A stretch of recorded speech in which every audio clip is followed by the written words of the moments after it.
Hello guys, my name is Mac. Ngayon, paano ba natin pagganahin yung peer-to-peer connection configuration with LAN cable?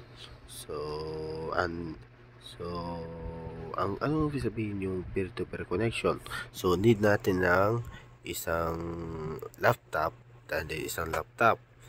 then filenet, dapat may isang server siya. So, ito yung natin magiging server.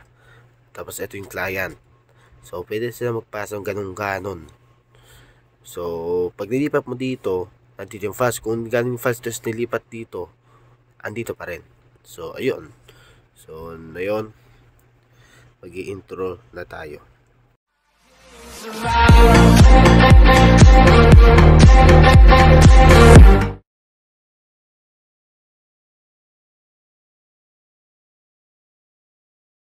So, first, ang kailangan natin is PC. Itong dalawa, pwede desktop, pwede laptop, desktop, basta Windows 10 pataas.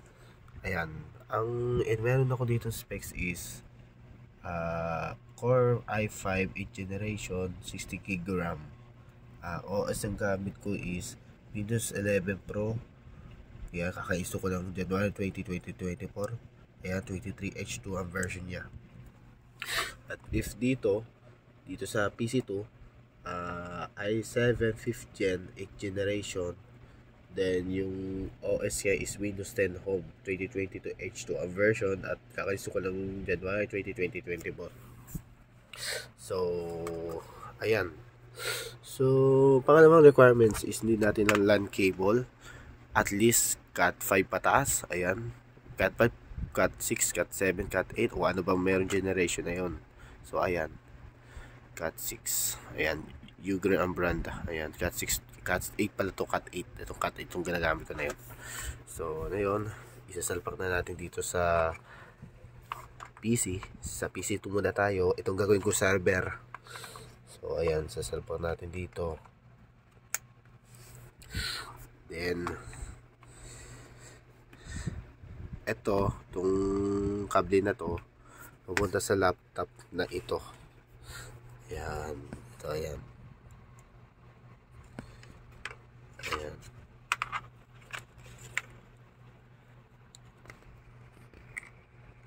Salpak natin. After masalpak, ayan. Ayan, may ilaw-ilaw na siya. So, umiilaw-ilaw na siya. Ayan. So, need natin ng punta ng control panel. Control panel. Pag orange pa ng ilaw nito, means gigabit. Ayan, patay natin ilaw. Ayan, orange. Kapag green dito, means fast internet. Ayan, basta yun ang on niya. Nakikita natin sa network and internet. Then network and sharing center. Then internet. Ayan, with speed niya is 1 gigabit per second. Ayan, means gigabit. Pag 100 Mbps means fast internet. Properties. Then double click natin yung internet protocol version 4, TCP/IP version 4.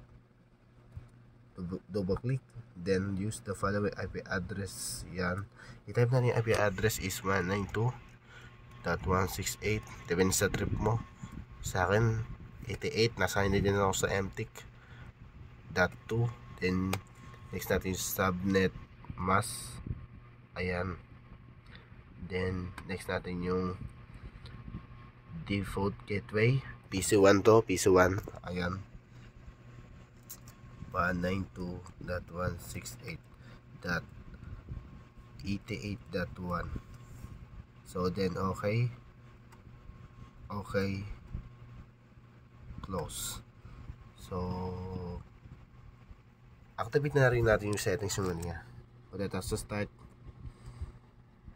and search natin manage advanced sharing settings, then enter.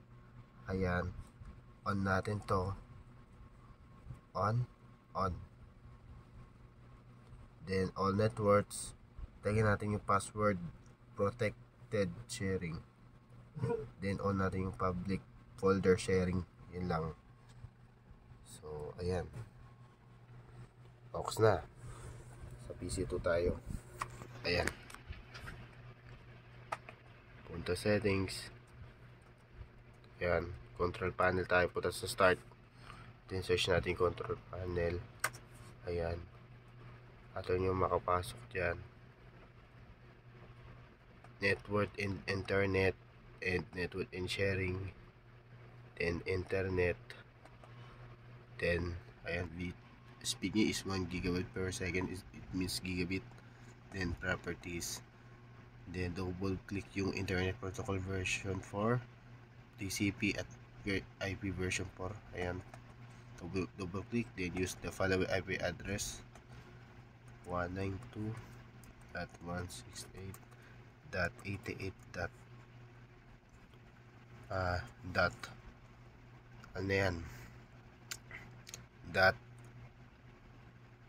ano yan, 1. Then next natin yung subnet mask, piditin lang natin to. Then default gateway 192.168.2.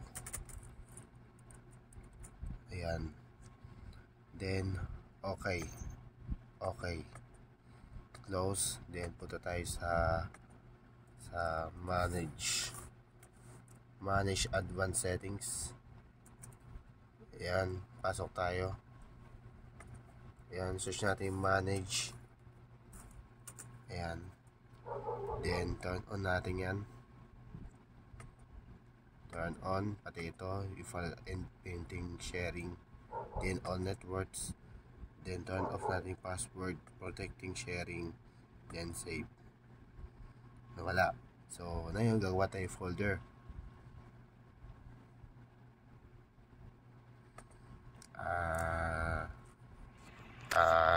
Asus. Ayan, Asus.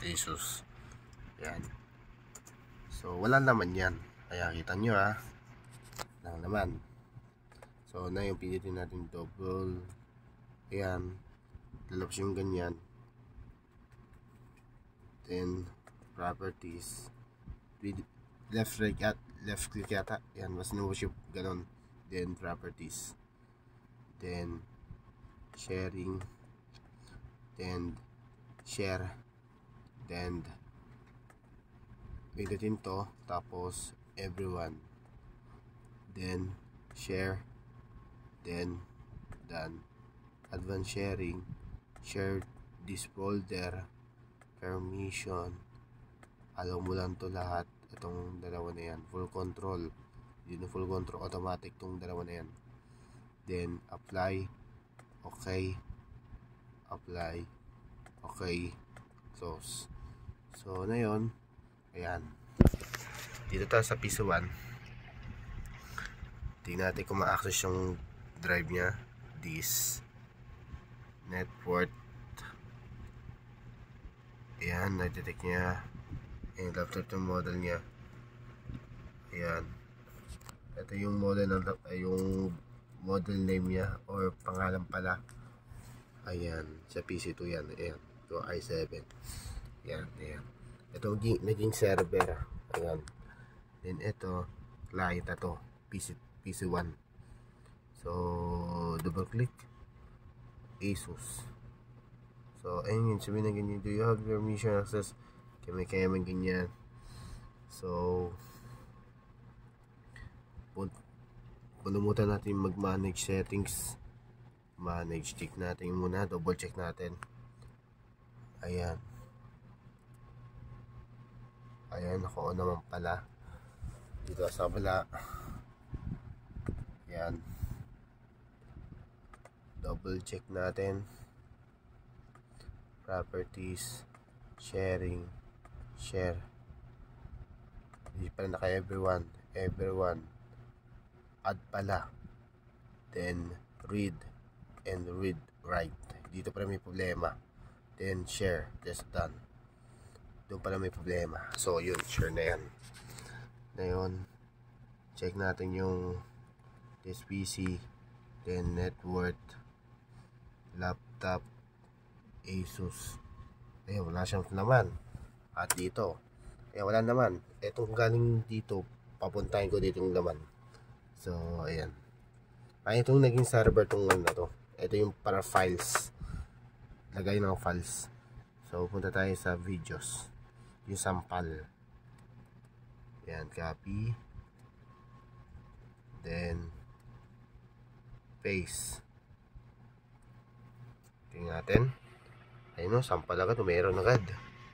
Ayun o, sampal. Tingnan natin. Under ba siya? Ayun o, ma-under o. Sabihin, nasa din yung file. Okay na. O kaya, bawa, gusto ko dito, galing dito. Itong PPO eHub AC2. Ayan. Copy natin. Ayan. Then, minus. Then, Asus. Ayan yung Asus na folder. Ayan, sa kabilaan. Dati i-paste ha. 1. Then, paste. Then, pindot. Ayan, sa kabila na. Tapos, pwede mo na siya kunin. Papunta dito. Wala. Ayan, ganyan lang. Mag peer-to-peer connection configuration using LAN cable. Walang switch hub. Ganon, LAN cable lang. So, huwag kalimutang mag-subscribe. I-click bell, notification bell. Pag may new video ko, mana-notify ko kayo. So, ito lang yung mag-setup ng peer-to-peer connection configuration. So, yun. Bye-bye.